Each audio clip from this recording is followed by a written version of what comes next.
What's up? This is Jason from Centershift.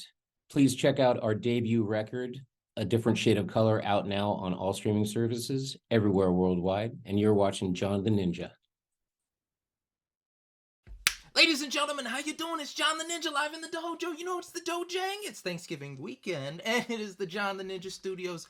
And I have a gentleman here that needs to be revered in the world of music. His contributions not only to nu metal, but punk and emo, early 2000s rock and on is just undeniable. He is a vocalist and singer. When I say singer and vocalist, I mean guitar player. Don't mess with me, people. But of OnesideZero, a band that VH1 said released one of the most underrated nu metal albums of the 2000s. And he's worked with all these greats: Static X, 311, Zebrahead, Incubus, Hoobastank, which I've always had trouble saying, System of the Down, and so much more. And a fun fact, he's worked with Saban Entertainment, with the Power Ranger brand, and Digimon. So let's go back to it. His influences are The Who and the Ramones, and he's a post-hardcore kid at heart, but he's left his mark in the music industry. This gentleman I have here with me is Jasan Radford. Along with his exploits of doing music and managing a record label and managing a managing company for bands, he has come out with his new venture, Centershift. Centershift have focused on their longtime friendship, passion for storytelling, and creating rock songs that have huge riffs, big vocals, and let's just go back to the fact that the lyrics always hit the heart. So guys, the band is aiming to deliver thought-provoking music, and they are consistent of Jason, Ryan Shane, Stuber of XFL, on guitar, Ted Wenry, we're going to get that right, I'm good sir, of BMUS, and on bass, Stefan Storis, here to promote their new album, which was a combination of three EPs. You're going to love this story, guys. A different shade of color. Here's Jasan Radford of Centershift. Good sir, how are you? Good, man. Thank you for having me. Hey, everybody. You're looking good, man. You've been working out, still doing construction, I see. Oh, no. Yeah, no more of that. We opened, I'm actually sitting in our new studio. We built this rehearsal studio in Westlake Village here in Los Angeles County. To really kind of work with the next generation of bands and young musicians and give them a place to have to, rehearse and grow their craft. And this is for the Radford Media Group, am I correct? Yeah, the studio is called Blueprint Music Studios in Westlake, and we have our offices, the Radford Media Group here, and the record label Auspicious Recordings here. There's a whole lot I want to go to before, is like your influences and writing, but something that keeps on coming up, a good topic that I do love, and it's very true, is you always say, you don't take this for granted. Your motto is give back what you got. And I was curious, when did that actually first become your thinking? Like, did you hear it from somebody say, like, give back what you got? Has it always just been kind of the mantra of what you've seen growing up with your family? When did that ideal instill itself in you? And then when was the moment you're like, you know what? We have our bearings in this industry. I really want to help bands that were like us in the early 2000s. Great question.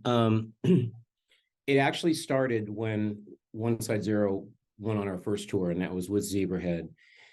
And through that touring, and we realized that this was bigger than us, right? This isn't really about, this is a gift, right? To do this. And you work hard, even being born and raised from Los Angeles. A lot of people move here to follow their dream and make it big, so to speak, quote unquote. And it took us, a long time. We're in many bands coming up, and a lot of those bands, were successful for the local area, that kind of thing, but it's a lot of hard work.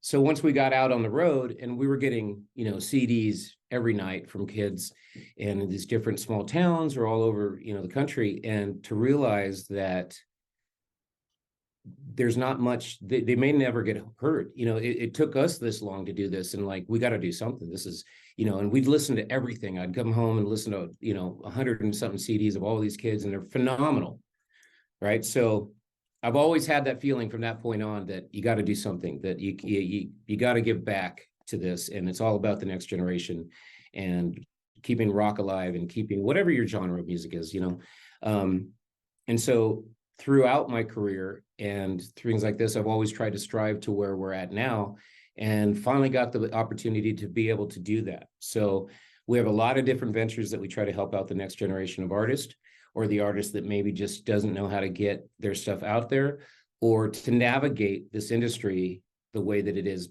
today, because it's very different than what it was for us back then, and it's different for the kids coming up now, and the striving musician. And there's a lot of talent out there. So my focus really with this whole career, not only do I love being on the road and meeting new people and all this stuff, but it's also to meet these bands, right? And to have the outlet for them, or the ability to try and help in any way I can. And having that really coveted knowledge, I can't express how different it is now. I didn't even come in close to when you started. Like, I was like mid 2010 when I got my start in radio and entertainment, but I did see a shift to an extent. And then hearing the stories from your time at Maverick when you were on that label, what was a lesson that you have implemented to this company that you saw, like, you know what, this is how they handle their talent, and I want to do this to try and propel the next generation? Maverick was a family. Um, we actually signed to Maverick. I'd always been a band that I was in, actually. Stefan, our drummer, I think you said bass player, so just a quick, he's our drummer. Ted is our bass player. But Stefan and I played in a band in the early 90s called Blueprint, which actually formulated and became OnesideZero eventually. So back then we used to play shows with the Deftones, Snot, System, all local bands. No one was signed yet, this whole thing. And you could, any given day, it could be Rage Against the Machine at Club of No Name. You know, these rad shows back then when everyone was unsigned, early 90s. And I'd always liked the Deftones live, right? So seeing them at these little clubs. And when we were talking to labels and we did our showcase at the Viper Room, I actually had sushi just before our showcase with Chi and some of the heads of Maverick. And Chi, God rest his soul, leaned over. He's like, "You want to be with a family, bro? This is where it's at." And that was it for me. And, you know, Maverick was definitely a family. So I took from that the family aspect, and I'm friends with a lot of the people that were at the label still, and which I'm very grateful for. But from that, you know, and then we tried to not, you know, it's so hard these days because you have to think outside the box with how the industry is. So have the major label ability to do these things for these bands, but the family outlook of it and aspect where we're all in this together, right? So where I think that us as a artist label run and owned by artists helps, because we are in the trenches with them. You know what I mean? So we're still in the trenches. The Centershift comes out, doesn't matter what notoriety any of the members in the band had or careers. This is a baby band, right? So we're starting this thing fresh. So we are 100% in the trenches with these young artists, just like them. You know what I mean?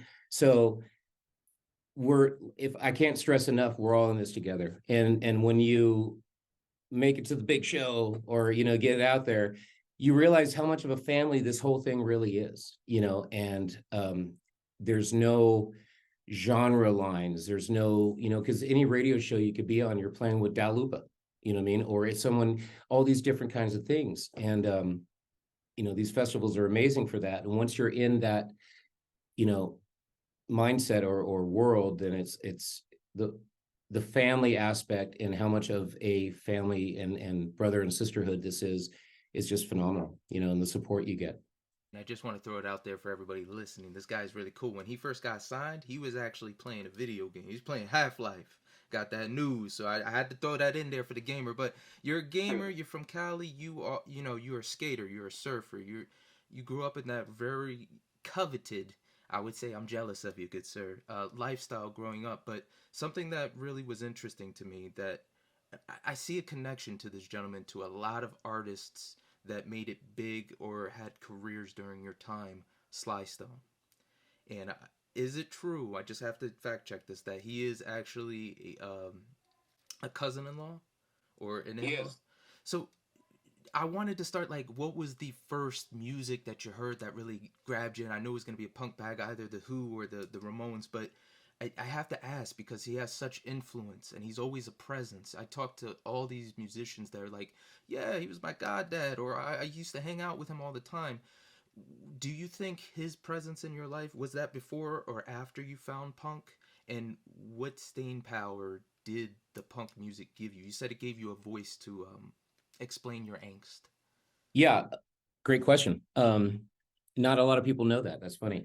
So yeah, he married my cousin in Madison Square Garden back in the 70s or something. And I was born in 72. So at a young age, we would go to the studios and not knowing really what it was, but it's like a lot of partying, I mean, a lot of stuff like that. But it was just this world, right? That I was like, and I guess it kind of instilled in me something, right? And I always had this tug that I needed to play music and didn't know what it was from, whether it was his influence or not. I wouldn't say that he was 100% a big part of our life growing up, but he was there, you know what I mean? And it happened. Ended up seeing him more later in life, which is very odd, with like Shavo from System and George Clinton, and he would be hanging out and I was like, whoa, what the hell are you doing here? But yeah, I think that it instilled something in me. I started as a drummer. My first, the bands, my parents listened to the Grateful Dead, in the 70s, they were hippies and stuff like that. And that was just not for me. I knew right away that was not my thing. So, the Who, to me, the explosiveness was amazing. Just the energy, right? And then so I felt that was something. And then I really found it in punk root music and the East Coast hardcore.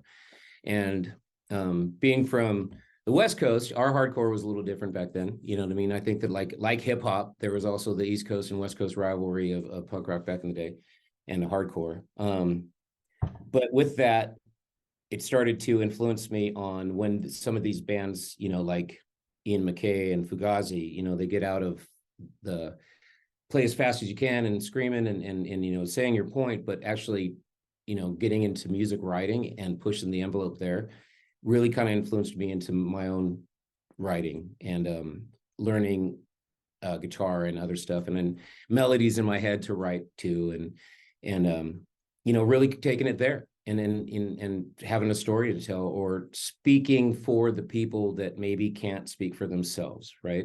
I think that everyone has a lot of similar feelings or angst or things growing up and people or things that we all go through, and not knowing how to express them is probably the worst thing.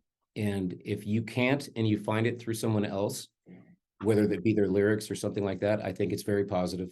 And I think that that's our job, and that's what makes it bigger than us. It's also a release for us, right? We have the gift to, or the opportunity to express ourselves, because we all go through the same feelings. But some people, I think some of us are able to voice it, and maybe it's for the others that can't. You're a multi-instrumentalist. I play a couple of instruments, but the one that, no matter what it is, and I say it on every podcast, I apologize, listeners, it's the guitar. Something about that just connects with me. Like, I could kill it on the drums. It's not gonna feel the same as killing it on guitar. Like, there's something that it is naturally, that is the voice I have. You being a singer and having fronted these bands, people were like, well, his voice is his voice, don't be stupid. But what instrument do you feel that's, I want to say spiritual connection, but more so that personal connection, where it feels the way if you were listening to the punk rock bands and like, yo, I love this. Is it still the drums for being the center of the sound and being the driving force? Is it the guitar because of the harmonies, which you guys are pretty masterful at? We have to put that out there. What do you feel is your ultimate expression for yourself musically? Everything starts with rhythm and melody, but the rhythm is the beat and all that is definitely the backbone of everything. But the guitar definitely creates the emotion for me. Case in point, like The Ride, our latest single for Centershift, Ryan, created this song and the riffs for it, and it just struck me, right? Same thing with From Where We Are. There's a tonal quality, there's a tonality to the chord and the structure that, brings out the emo in me before, it was even called emo, but brings out that feeling that I write to, you know what I mean? And it creates the melodies organically. And then from there, I write what the song kind of is making me feel, then I go from there. And I love how you threw out this new single. It's The Ride, people. Go check it out. when I initially listened to Centershift, I didn't really hear those songs. That whole EP idea was just marvelous. I love the idea of dropping it and then just making it the full album. And I know you mentioned like when you guys were touring, you can do the QR codes and then people feel like they're leaving with the CD like they did back in the day. And it was just a monster of an idea. When I heard The Ride, I was expecting more so of the, I don't know how to explain the early 2000s. I don't like saying new metal, but more so of that very clean vocals, but in and out between the clean and harder sounding riffs. And this one was very, I want to say, not melancholy, but very relaxed. It was still had staying power in it. I was wondering when you first heard the music, you know, what was that visceral reaction? Was it like, hey, that's pretty good, or was it more of like, there's something I have to tweak with this. I have to work with this. That need to work on it to create. No, I kind of got it right away. I mean, it was as soon as I heard the chorus riff, and of course we wrote the song from there. What Orion's idea was for the chorus, which is the intro, and I immediately started humming da, da, da, da, da, da, and I was like, this is cool. And then I just started singing Wake Up, Let's Go for a Ride. Like I wanted that, like it just felt like that, feeling of letting go in a sense, you know what I mean, of all the anxieties and things. A lot of the stuff were coming out of COVID or written during COVID and all that craziness that we went through, you know what I mean? And seeing, if you're watching something from a TV show from, early in the thing and people were wearing the masks and that we all went through that stuff and how many people mentally went changed. But yeah, for me, it was like a letting go. And I just knew instantly, that I wanted to work this song. This is a great song. In one song that this is probably my favorite out of all of the album, it was Kingdom. Oh, right on. That thing was, like I said, I love all instruments, but usually when you hear a song, there's always that one standout. Red Hot Chili Peppers, I always say it's the bass. Even though Chad can throw down. If it's like AC/DC, of course it's going to be the guitars.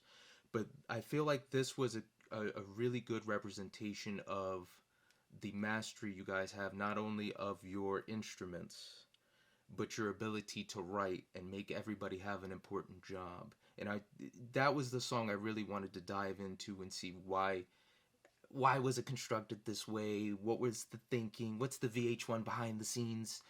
Was it a pain in the ass to construct? Because it really is one where I was like, I'm not the most what's another word for it? The theory savvy, even though I've studied it. But that was the first time in a long time I was like, oh, he's doing that. Oh, my bass teacher would have told me about that. Like, it was really cool. Thank you. That song originally was called 11. I have a thing for numbers. I don't know why. One side has 8. Our first single was 9. The song was called 11.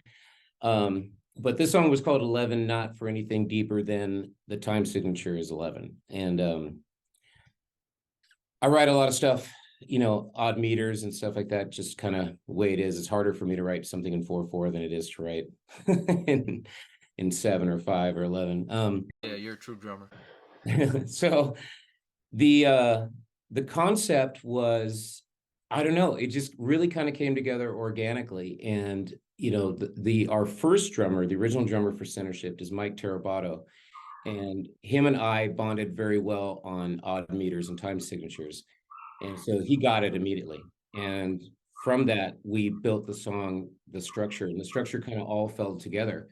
And how it gets larger and bigger at the end into this last chorus and the words. And to me, it's really about stripping away my own ego. You know what I mean? And maybe this time your kingdom will fall, because it's like when you're in a career and you're touring all over and you're doing what you think is successful and stuff like that, and the label folds or things go away from you, you're not necessarily ready to, you're not ready to come home, you're not ready for this and that kind of thing. And so when it goes away, you realize how much of a gift this really is. You know what I mean? And so to me, that was like stripping away my ego and really getting, focused and honest about what this is. You said there was a time where you started feeling like you had an ego. You were having this idea of like, I deserve this, and then you had to fact check yourself, like, no, this is a gift, this is an opportunity. When was that time frame for when you were starting to feel like, I'm working, and it's just either, I'm not sure if it just wasn't working out, or there were so many things coming at you as life does, and it just gets annoying to where you kind of have to have that callous of like, this is mine, I deserve this, versus still being humble. I think it's when things started to go south. I think it's when your insecurity kicks in, is when your ego really kind of wants to take over, right? So when the label was starting to close and they wanted us to come home, we weren't going to do Ozfest. They wanted us to start the next record. It's when you start getting, nervous. You know what I mean? You're like, oh shit, what's going to happen next? And what are we going to do? Thankfully, we were able to do some things, but yeah, it's very easy to lose yourself, in this game and in this world. And I think that if you don't keep a good head on your shoulders, it's very easy. So that would be the time that I think that that was for me, where we were being recognized on the street and this and that and da da da da. And really it's like you can change it and make it into something however you want. And I think for me also that, like, chemical influence was a big part of that. And that changes anybody, you know what I mean? So that's when really things, I needed to check myself, revert back to what I was all about in the beginning and what this was all about in the beginning, and change my my modus operandi. The staying power of Centershift to me is the lyrics. And of course, everybody does the press releases, they'll say this and that, but you really don't get it until you hear it, until you actually experience it. And this is probably one of the very most potent poetry writings I've ever heard put to music. And even if somebody's like, oh, I've heard it 1,000 times, the way you are able to have the words sing and actually be expressed. You stated that when you first started writing, especially going back to learning guitar, you would go to open mics, which I have no idea why open mics, man. I don't know. But you would go to open mic, you would see a chord. Okay, you know what? I gotta go home, I gotta learn that chord. And it was the same progression with writing lyrics. I wanted to try and get the idea of what changed with sobriety. You decided to get sober. You saw not so much the writing on the wall, thank God it didn't get that bad, but you saw it going down a dark place. And the two things that kept on popping up is, you said there was no more of a fog, and then there was no more of a curtain of protection.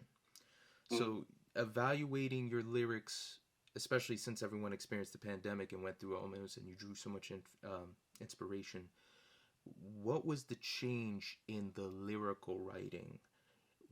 Did you feel like you were constructing a little bit easier? Did you feel like maybe it was hurting you to write it and you really had to evaluate more deep inside as you were constructing the lyrics? Another great question. When you remove the armor, and I like to call it the armor because it's the only way that I can associate with what it's like going on stage in sobriety, as opposed to whether you didn't have a drink that night or not, or you were still in it, right? So writing the lyrics, when you become that honest, right, with yourself, you immediately want to, well, for me, I wanted to change and retract things, right, or change the words. And I had to really get past that and just really write, just be honest about what I wanted to write or what I was feeling. And without those dependencies or things like that, you realize how honest you are, or you become honest real quick, you know what I mean, and what's really to be said. And so it's like, yeah, I wanted to be clear. I wanted these things to be as real as possible, and the truth, and this is where it was at, and this is the journey now, and maybe someone gets something out of it or something, or just think these are crap. Either way, it's all good. Walk me through that first performance in total sobriety. For me, I always tell people don't mistake adrenaline for fear. And that's kind of the, we're performers, we love it, but when it's a big gig, when it's like actually timed, you have a little nervousness, you have that fear. But I always tell people, as soon as the mic cracks, as soon as you're on the stage, and it's like wrestling, as soon as the bell rings, it's on. And some people thrive exclusively in that, they need that. And other people, they do have that fear, they have that anxiety, that I'm forgetting the word, public speaking, that issue with performing in front of a crowd.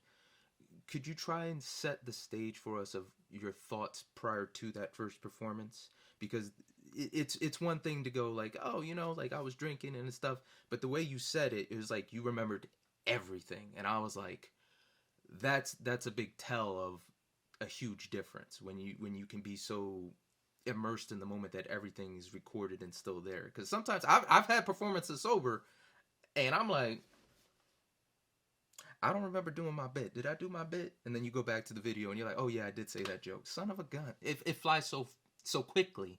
You're in the moment, So how could you explain that a little, please? Definitely. It was nerve-wracking. We're at one of our homes, right? We're playing the Whiskey. It's our first show, and we're out with Black Map, which was, part of Dredge and Far.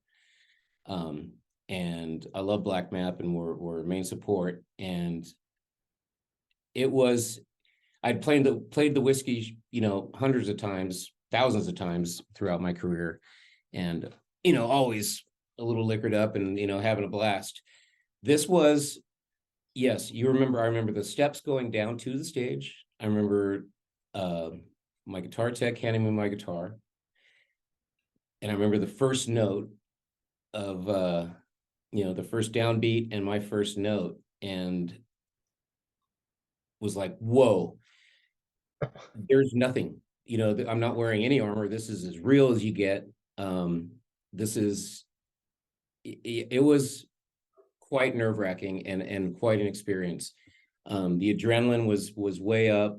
The the attention and focus was a lot stronger, but it was, if I tell anybody, I'm like, that was the biggest thing about, changing your life is going out on stage completely naked, you know what I mean? And that's what it feels like. And that's what it felt like.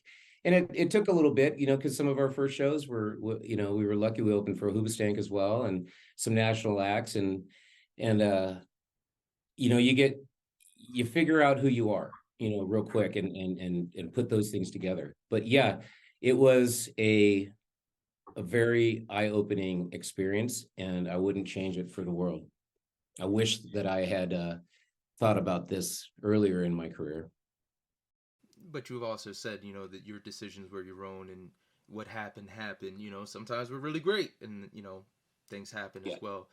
I was curious, how was your wife in the supportive process? Because even with addiction, even with even some personal things, sometimes it's hard for our friend or our significant other, especially, I think we found out really hard during the pandemic, to have them to feel like they relate to us, or they understand completely, even though they don't have the same struggle. How was she supporting you in this? And was there ever a moment where she did something where you said, you know what, this is contributing to me wanting to get sober and just live sobriety? Awesome question. My wife is 1,000% supportive of everything. And I think as she saw me starting to struggle with this and myself, is where she started to pay attention to it a little bit more, where she could see, that I was having the internal struggles, you know what I mean? And going, and she just, has always and just stood by me, and continues to, whatever the decision might have been, and she stood by when I was trying to figure out if I wanted to be married, and this wasn't a real thought. This was all these other things, right? Do I want this life, and da da da, and I don't know, do I play music? And I had all these songs coming out, and we're writing the record, and it's like all this stuff. And she stood by, and I think she just believed in that I was going to make the right decision, or knew where the path would go. Because really, what are you going to do? You know what I mean? If you make the mistake, you make the mistake, and you make up for it, or it is what it is. But I think that, our communication has always been really strong. And I think that that really kind of helped it. And you can say this is for everybody else, but you have to be selfish in this one thing. If you're going to change yourself in this way and take this step, it's really for you first. And you have to do it that way, or it's not going to be honest to anybody else. And that's where we're at. And my wife is an incredible, incredible support, and an amazing woman. So thank you for asking that question. I appreciate it. No problem. It. I didn't want to phrase this next question the way I'm about to, but I can't see another way of doing so just because of the topic and the subject matter. For a while, you guys still had the Zero tunes coming out. You guys were still trying to keep the band going, and it got to a point where you guys were just like, it's going. And then I see a shift from, what, we got something good here. Right before the pandemic, you guys are writing, and you just go like, let's not make it Zero. Let's make this something totally different. And musically, listening to it, I can hear it. Yeah, there's the influence, but this is not the same band. This isn't the same styling. But I've seen a lot of bands, especially this year, that have had multiple lineup changes, no original members. If they do have an original member, the music's either changed in direction, or there's just it's a different animal. With Centershift, do you feel like that was part of your sobriety, going, I need to let go of 1-0 and 1-0, sorry. Well, Messing up, you got me stuck on numbers now too. But I just saw it like it was a natural, like, here's some guys that have dealt with that band's iteration. Here's some guys that, we're still brothers. We're still writing together, but this is different. How did you distinguish, yes, this is definitely a Centershift. This is different. I can't remember who came up with the name, but when you guys were coming up with names, he goes, I feel like it's a Centershift. And you're like, yeah, Centershift. So walk us through that thinking of, we're done with Zero. Centershift is the new game. yes, it was all around the same time. The writing is similar, because a lot of the songs off the first 3 EPs that became a different shade of color for Centershift were songs that I had in the can for OnesideZero back in the day. We were all writers in that band, so you can tell that the sounds. Whenever I play in a new project, I try to, like, your voice is pretty, recognizable, but I try to make it a little different, right? So it doesn't sound like, oh, it's just Jason from one side, right? When we started A Bloom, which was Mikey Doling from Snot and Soulfly, Roy Mayorga from Soulfly and Stone Sour, Cello Diaz from Soulfly, and Levon Sultanian from OnesideZero. A Bloom was very metal, very heavy, and I wanted it to be different. I wanted it to sound different, and there's only so much you can do. So for Centershift, yeah, I didn't want to. We came out not saying who any of the people were in the band, not really on purpose, but we didn't want to. We wanted to be Centershift, and we wanted it to stand on its own. There's going to be things that are recognizable. I think the first full-length record, putting it together the way we did, was very ambitious, and I'm stoked that it kind of worked, and thank you for recognizing it. 17 songs, we did the 3 EPs, put it all together, and then whose idea, that's what I really wanted to get on that, because anybody that goes on your website, it's done up. And I love how you go to like the song section, and then you actually have the pain in the neck nowadays trying to figure out like what the credits are, where can I find the song, etc. A lot of, and it's not their fault, they don't know any better, a lot of people posted like, this is the album track, and then that's it. You guys literally have it mapped out with, this is the credits, this is where it's produced, it's a really cool thing to see as a fan. But who came up with that media strategy of like, hey, we have all these songs, I think you guys said you had close to 50, and then said, let's break it apart do the EP and then make it an album, because now everything's a single or an EP. So it's still cool to get a full album out of it. Right on. Yeah, I'm a fan of the albums, and I'm a fan of doing something, special. Is this room getting smaller for OnesideZero was 12 days in someone's life. And if you start from start to finish, the beginning song is Open Your Eyes. At the end, Shut Your Eyes. It's literally 12 days in someone's life in OnesideZero. So with Centershift, we were out in Cleveland we went back to Jim Wirt, our first producer for OnesideZero. I was like, let's start from the beginning, you know what I mean, where we all started. And I was like, we got to do something cool and creative, and we have all these songs and blah, blah, blah. And I was like, I want to break it into 3 parts. I want to create 3 EPs or the 2 EPs and create the full length at the end, and then add extra songs for all the people that supported it and bought the first EPs, right? Let's give them extra songs for free, right? So it's a total of 17 songs. The first EP is A Different Shade. The second EP is Of, and then when it's all put together, it's a different shade of color. And that was a big, message for, the time we were in. It was all written and recorded during COVID. We flew out to Cleveland a few times to do this. This third time we drove out there, we just got Stefan in the band on drums, and Ryan had joined, and we really felt we solidified this band completely. Now we're a 4-piece instead of a 3-piece. And we drove out there across the country. That's pretty telling, without any shows on the way. So to be in a van with 4 guys all the way from LA to Cleveland for the first time was a trip. But we did it, and it was awesome. And it really kind of finished off that record. So I didn't know if it would work. I didn't know if the 3-part EP would work, and our distribution loved it. They were like, this is great. Why not? Let's try this. If we do everything right, I mean, it's very ambitious, and it's a lot of work, and it's kind of expensive because you have to set up each one as its own thing, right? And then put it all together. But luckily the support we got, it did work. And so we wanted to give it back. And I think it's really cool to buy each one individually and then put it together, because it tells the story, and it's something cool. And there's always going to be little things. I think that's what makes being a fan of music and being a fan of bands, awesome, because there's little, what do they call it, Easter eggs in everything, right? And so there's Easter eggs in this one leading into the new record and stuff like that. So you're showing the gamer in you, man. I'm cheesing because of well, I'm a Star Wars fan since I was a kid, so it's like, I get hooked on the Easter eggs and all that, So here's a side question that just popped up. The new trilogy. Are you a fan, and what was your favorite out of it? I love Rogue One. I love Rogue One because it goes back and starts telling that story of the people you didn't know anything about.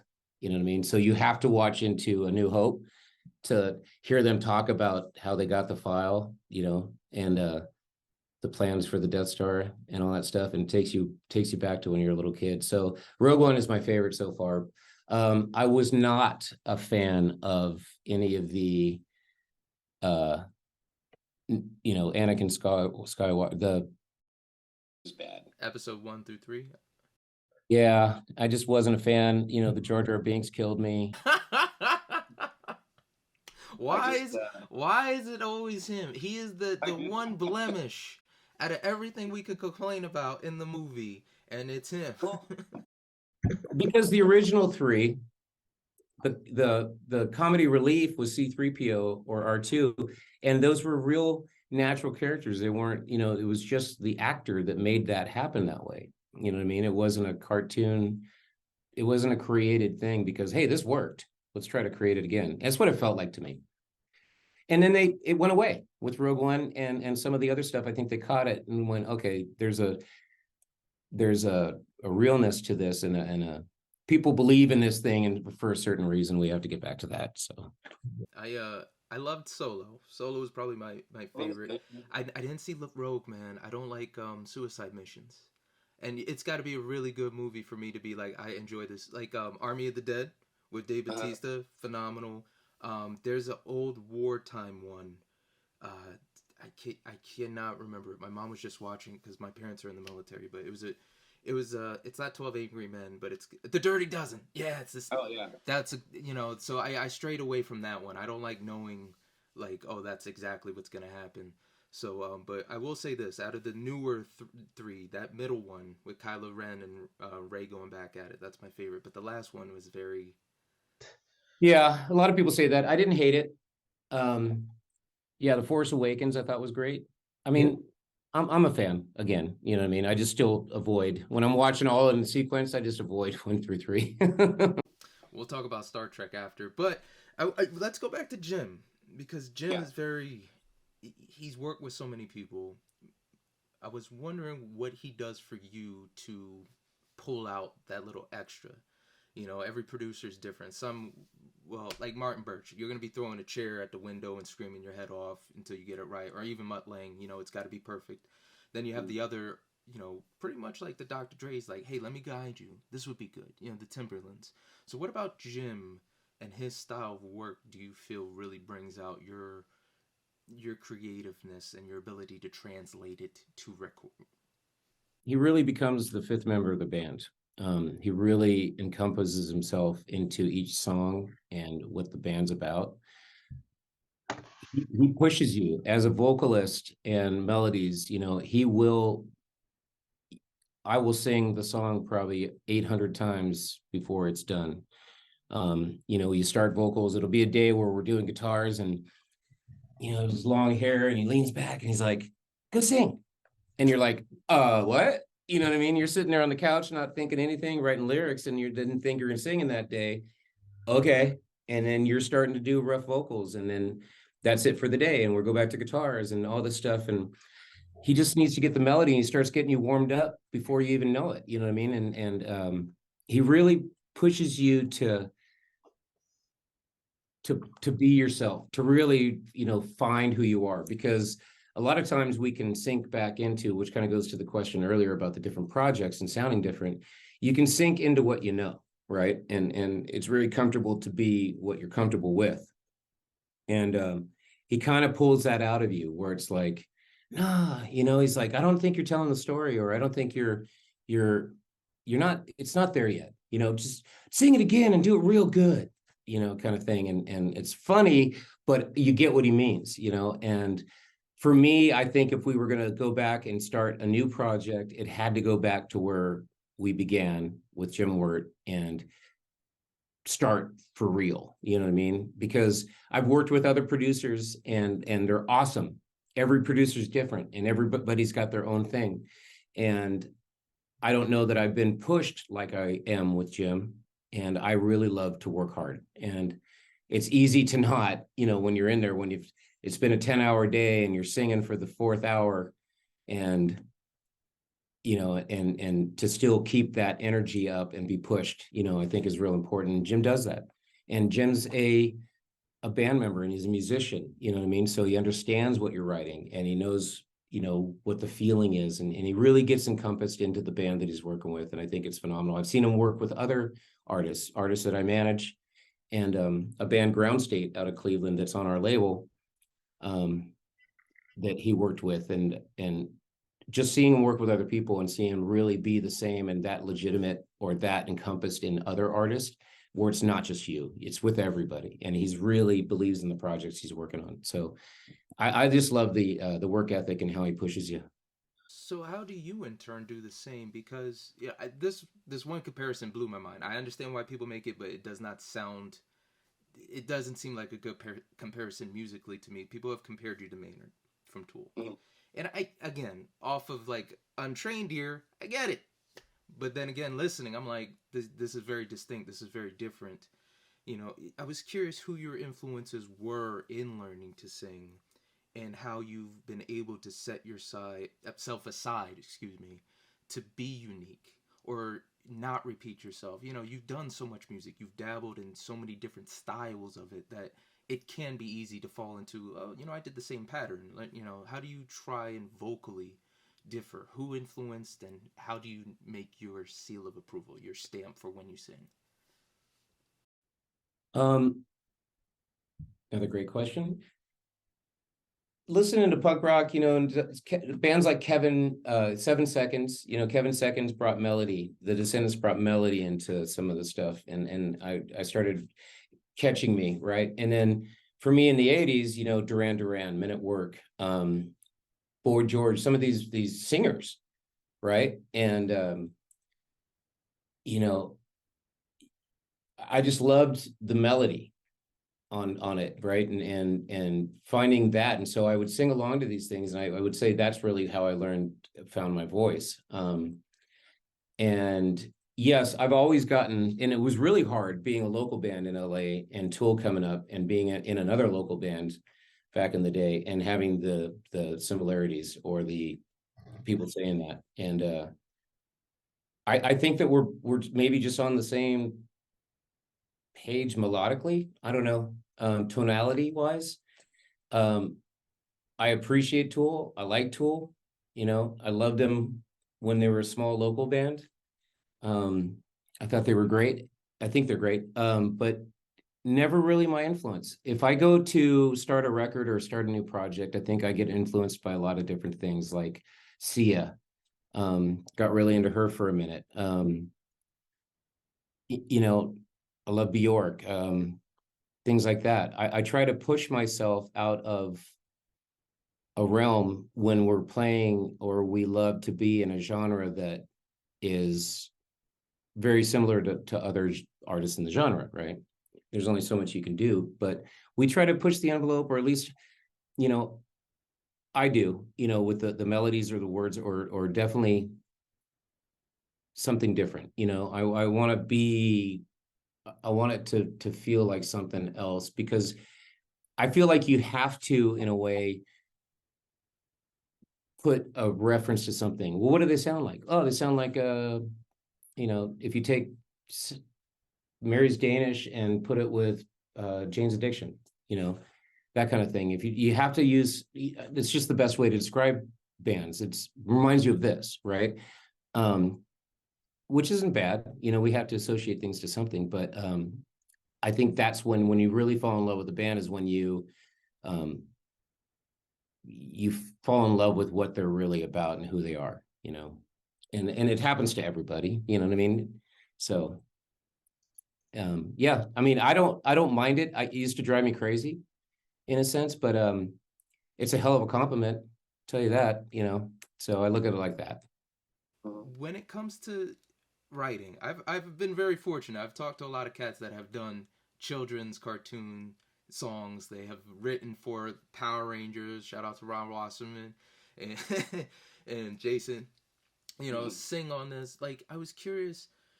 You've done both. You've written very complex songs that touch the emotion, or are very gritty, very honest and open, like an open wound.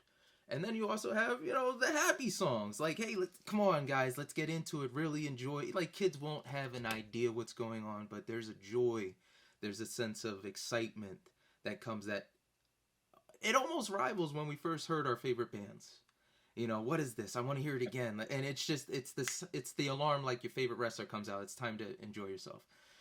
Right. Did you feel a difference in the style of writing? Did you feel like you went to different places mentally when you were writing for Digimon or Saban, or vice versa for Centershift, where you had to go? I remember one time you said that it was kind of like method acting. You were so into writing this particular tune that you started to get insomnia, that you started to actually have these very physical reactions to it. So I was just curious, when you were writing the songs for the kids versus writing for, you know, the general populace that you usually write to, did you feel more like, hey, you know, method acting, you know, that, like, I'm feeling good, this song's gonna kill it? Or was it more so, you know, I just write, and then whatever comes about emotionally and physically is just a Digimon was my first experience with it, and it was kind of just came across my guitar player, OnesideZero, Brett Kane's.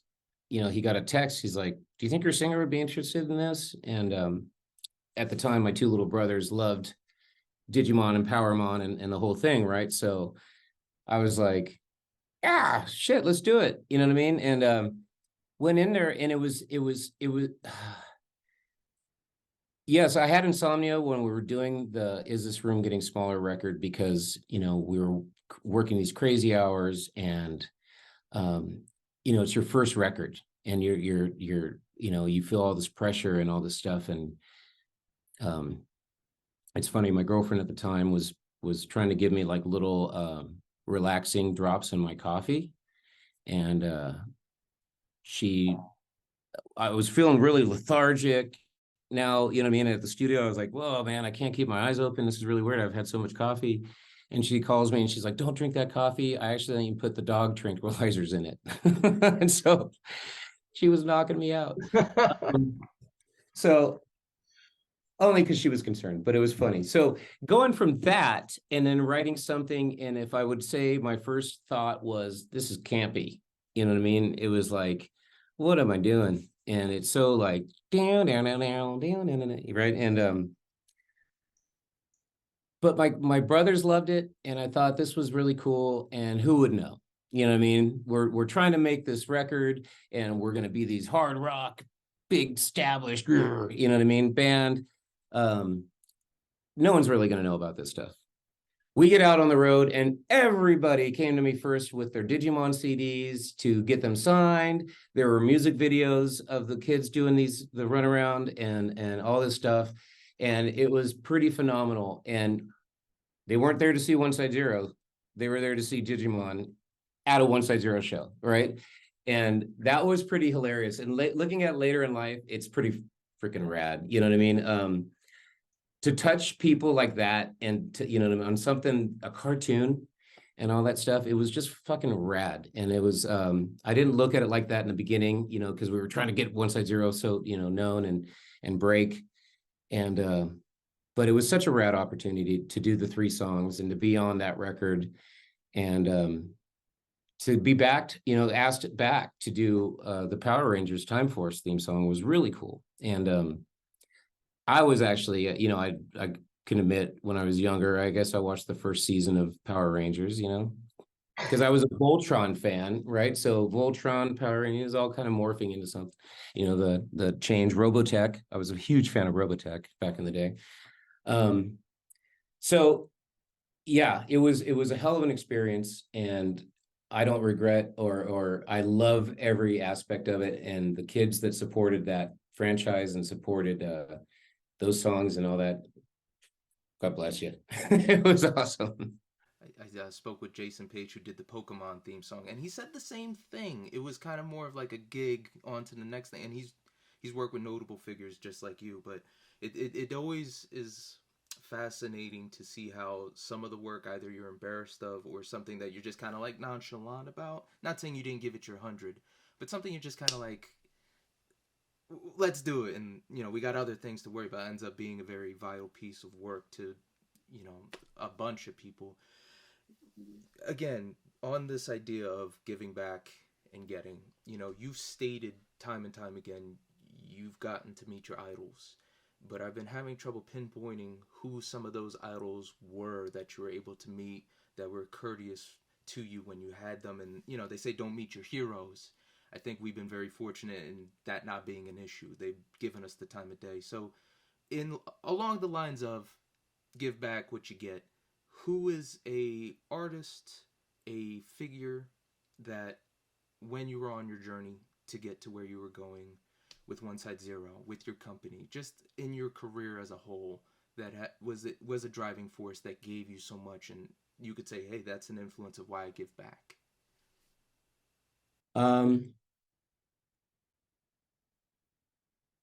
Geez, over the years, meeting Ian Mckay backstage one day back in the day, getting when you get signed and you come into the world or this world, these people become your peers rather than someone you're standing on the outside watching, and you still enjoy watching them, right? So I'd never been a fan of 311, never really listened to them, right, too much. I knew who they were in this whole thing. And then before we got offered the tour and went on tour with them, I started listening to them. But I became a fan of them on the road. And just them as human beings, right? So that was a big point of it, because it was a peer. Nick Hexum came to the opening of the studio. That was phenomenal. Never would have thought. So it's those things, you know, to meet your idols, you know, people that you held up, or you always think as a local band, you know, I mean, that the sign band is so established, and to find out that we've all gone through the same type of, you know, road, taken, you know, I call it in the trenches, that we've all started somewhere, you know what I mean, and persevered and dug and clawed and scratched and stuck with it, you know what I mean, when everything was against you, you know, it really felt like that. And so to meet people that have gone through it too, I would say those are really my idols, you know what I mean, that appreciate the person coming up as just as an equal as them. Yes, there's a notoriety. Yes, they're at this level. Yes, they've done it for years, but they don't make you feel that way. You know what I mean? These are the real people that the true rock star to me is a person that appreciates the band that's opening up for them. And vice versa. Who are some of the band? Because you plug them all the time. You are fearless in these interviews, man. You will plug the people under you. But who do you feel that you've helped and was able to get the most out of it so far? And it doesn't even necessarily have to be an artist. It could just be somebody that came to you for advice, someone that's always been under your wing.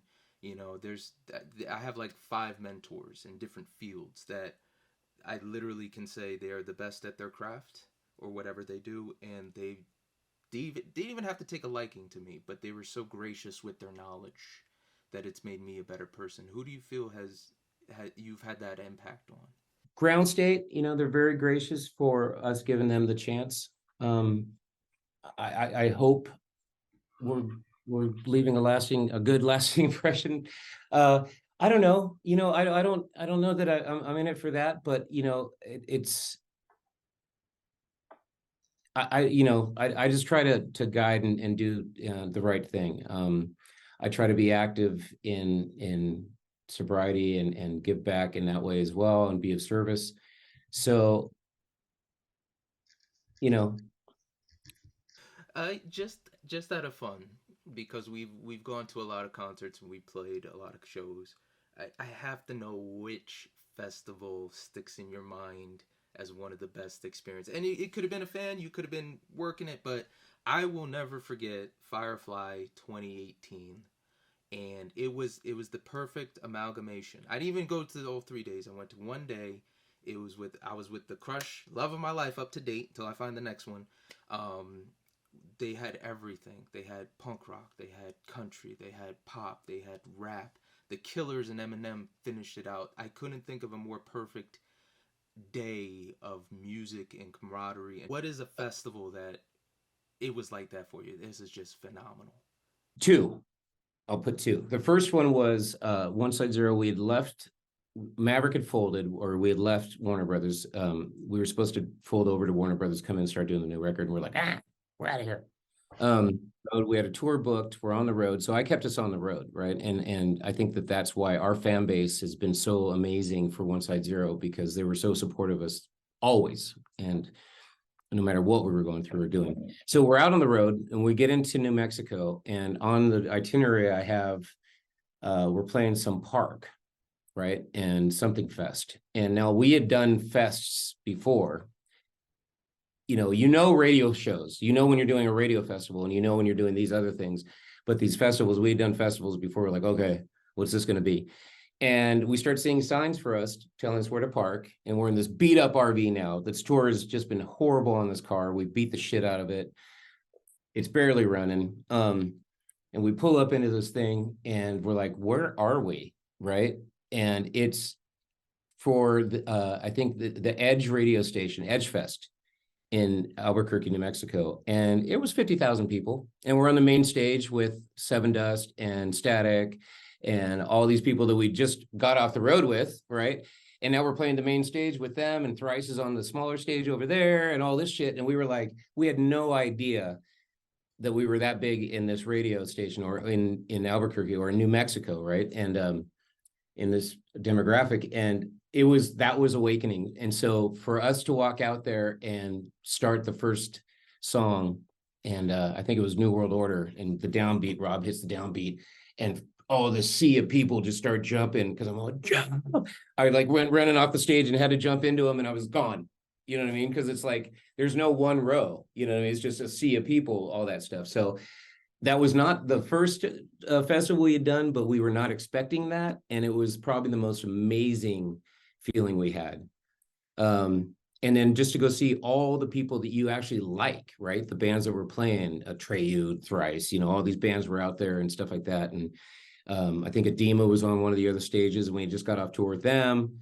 And it was just really cool. You know, it was like a homecoming in a way, you know, to be back with Seven Dust guys and Lejean and all that and all this stuff. And the second, we were out on tour with 311, and 311 had a big radio station in South Carolina, and we weren't on that one, but we got to go to the show, park our bus next to theirs because we're on the tour. So we didn't even have to play the show. We had the after party back in our bus, and it was just women. And so then Keenan comes up on our bus. He's like, "You guys didn't even have to play, and you got all the girls." And it was just out of control party. That was a good time too. No, I understand. Especially the gliding on people. I didn't get crowd surfing until this summer, and I had a sign. I was at a show, this big band, and I told the guy, like, "Yo, if you want to put me on your shoulders, cool." He was like, "You want to go up?" Sure. My man throws me up, and then I start crowd surfing, and I'm freaking out. I'm like, "Bro, my sign." And then, you know, you start feeling that cloud-like feeling. So I man. That's the one thing about Centershift. I play guitar in every song, and we're trying to break that up a little bit because I miss the interaction with the crowd. I have to touch the crowd. You know what I mean? That was the biggest thing to me. And it's so weird because I'm kind of like socially and introverted if I'm standing by myself. You know what I mean? But when you're playing and people are identifying with it, you know, you have to feel that energy and give the energy back with them. You know what I mean? And so crawling on top of them or, you know, jumping off a balcony, you know, has to happen. You have any Philadelphia? No, I know I said what I said, but now I'm thinking, like, what about Philadelphia or New Jersey? Because that's my backyard. Philly's been such a good, rough, but a good city to me. And, Yeah. you know, there's so much history musically everywhere. I was just curious what your experiences were there. Love Philly. I'm trying to remember the damn venue right now. Not on the street with Pat's and Geno's, but So that's TLA. We got Electric Factory, the Electric Trocadero. Factory. Thank you. So my favorite venue, dude. I love this venue, and we played there with everybody. 311, Seven Dust, Digimon, I think Incubus, everybody. And one of my favorite times about the Electric Factory is we started the 311 tour on September 11th. And we were in Vegas was the first night. And it's really kind of odd. And I think these laminates are somewhere, but they came and took all of ours away. The first laminate was that we were handed that night before the morning of September 11th was 2 burning buildings. Very weird. I'm getting goosebumps again. And I woke up to a phone call from someone in New York going, "You guys aren't here yet, are you? Turn on your TVs." And we were in Vegas, and I was like, "Oh my God, the first plane had just hit. The second one was coming in." I saw that live, and I was waking up everybody in the bus, turning on their TVs because we drove to Vegas overnight. Show got canceled, obviously. Vegas was shut down. Everything was shut down. You couldn't get in or out. And we had just been in New York the week prior. I think we just did HBO Reverb. We just shot that. And so to see that happen, and then we were heading there within, 4 days, we were going to be back in New York with 311. So I went to Ground Zero and went to a couple charities. I got to be a part of those for these modeling agencies that were, you know, for the families that were missing and things like that. And I got to see the walls with all the missing people. And that's when it struck, because on the West Coast, we're a little disassociated to it, right? And traveling across the country at that time, from the West Coast being a little disassociated unless you had family there or friends, to the Midwest where people were all about the USA and angry and you know, I'd say racism. You know, our guitar player Levon is Armenian, and so there was like, yeah, you might want to walk with security because people just maybe just don't know the cultures, the difference in cultures and whatever. And then getting to New York, and it was really sullen, and the East Coast, and it was really. So I did these benefits, and then we took the train into the Electric Factory to Philly for that night, and before we started the show, where normally we hit this big, you know, drum boom and start the show, I stopped and asked for a moment of silence because I literally just came from Ground Zero, and you could hear one glass chink in the Electric Factory. It was dead silent, sold out show, dead silent. And then we had probably one of the best shows ever there. And for that memory, I can't, you know, that's made this whole thing worth it, you know, to be a part of that and to bring that many people together to what I saw and was privy to for such an unfortunate event, and where I was a little disconnected from it. You know, I didn't know anybody there. I was like, oh my God, this is crazy, you know, affected by it, but not affected until I saw. It makes you emotional still, that feeling of just coming out of this, squeezing through this little alley to this line of missing people and going, holy shit, you know what I mean? And that's when it became real. And then we were staying at the Tribeca Grand, which was the hotel that put up all the search and rescue. And a lot of the truck drivers there, and the stories they were telling was, Jesus, crazy. So yeah, that was the opportunity to do that at the Electric Factory. So Philly will always live in my heart. Our drummer, well, actually our bass player, Ted, in Centershift is from Jersey and Philly. He's actually there right now with his family. We're supposed to be playing shows, but he's having Thanksgiving with family, and so we understand. And our drummer from OnesideZero is from Philly. So we have a lot of love for Philly and the East Coast. Tell your boys to come on through, man. Listen, it's a modest house, but we got them for Thanksgiving. Right on, right on. But I really want to strike home the blessing, regardless of what anybody believes or whatever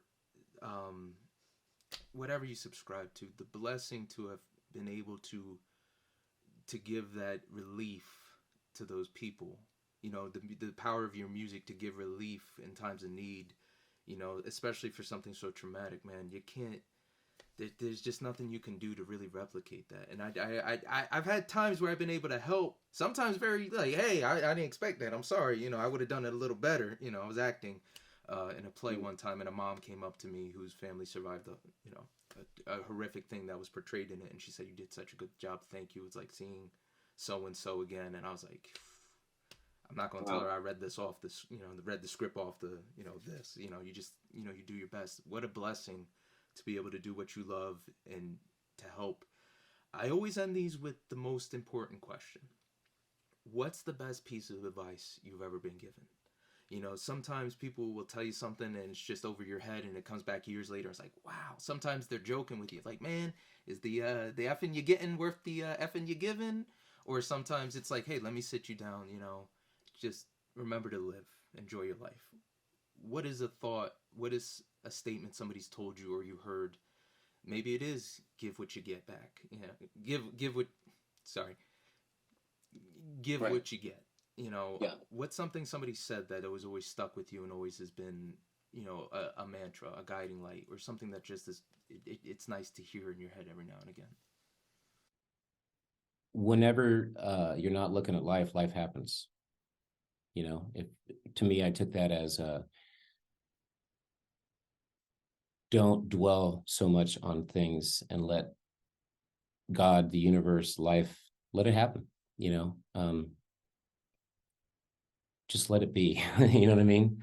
So yeah, that was said to me once, and I was like, oh shit, it always struck a chord. And I was like, okay. So to me, it's like a philosophy that I kind of live with. You know, I feel I try to be very Zen. Because really, what are you going to do? You know, you can get angry and da-da-da-da, but like, you know, we roll with the punches. Indeed. Ladies and gentlemen, what a phenomenal interview. I'm so thankful I had this time Jason, your band, Centershift, just got it fresh off the press. We have a different shade of color out now. Go check it out. It is on Spotify. It is on Apple Music. You can check them out at excuse me. I need a drink, man. This is so good. It got me choked up. Centershift _OG on Instagram. You can find them on TikTok, and you can even talk to the guys on Instagram as well. All their hashtags are there. Sir, did I miss anything that you wanted to mention? No, sir.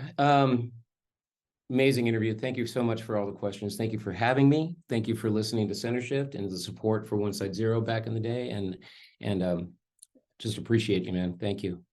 And to everybody else, you know what I'm going to say, but be smart, be mindful. Check out Centershift because that poetry hits hard. And as always, rock on. Ninja out. No, for me, that these type of interviews, these are the ones I aspired for, and you really gave that to me. So I'm so grateful for your time. Thank you.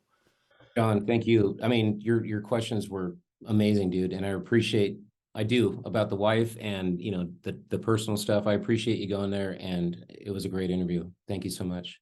Absolutely. Woo, baby, you listen to John the Ninja. All your ears are about to go on a vacation. John the Ninja's got what you need.